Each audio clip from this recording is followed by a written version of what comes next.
Hello, in this video, I will be introducing the topic of my white paper. The information gathered while researching my topic will show how my subject actually relates to the human resource discipline.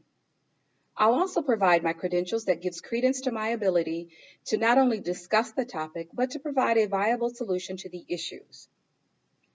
The topic I selected for my white paper is actually twofold.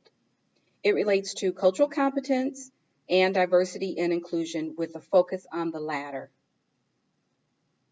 In my paper, I provide a little information on the legal side of diversity and inclusion with regard to discrimination and discriminatory practices.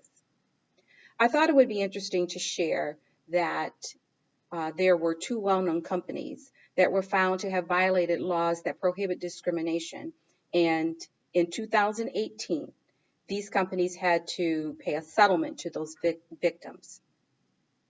This actually shows that this is a current issue.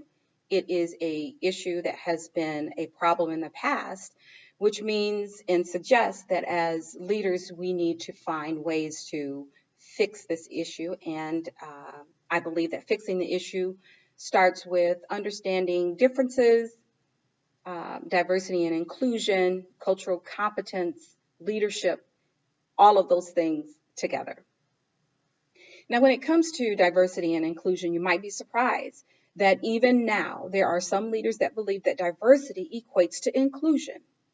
Based on my own personal experience and the information that I received through my research, they are not the same. In my paper, I provide a definition of both diversity and inclusion just to show the reader that they aren't the same. To provide another visual, I share the outcome of my research on diversity and inclusion through the ProQuest database. In the last 8 years, there were more than 32,000 articles written that relate to diversity and inclusion.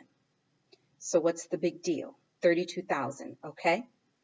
Well, this is more than all of the articles that have been written since 1930, and I believe the first one is connected in 1936 through 2009. Let that sink in. I offer an explanation of the possible reasons for the increase in such information or articles written on diversity and inclusion, and I believe that, or I suggest that the increase is due to the passage of laws that respond to discrimination and discriminatory practices, enforcement, and maybe just an overall interest on the topic itself. My guess is that it is actually the result of all three of those things that I mentioned, and maybe more.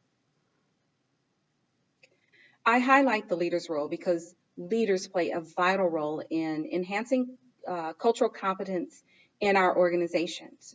And to begin with the leader is where I believe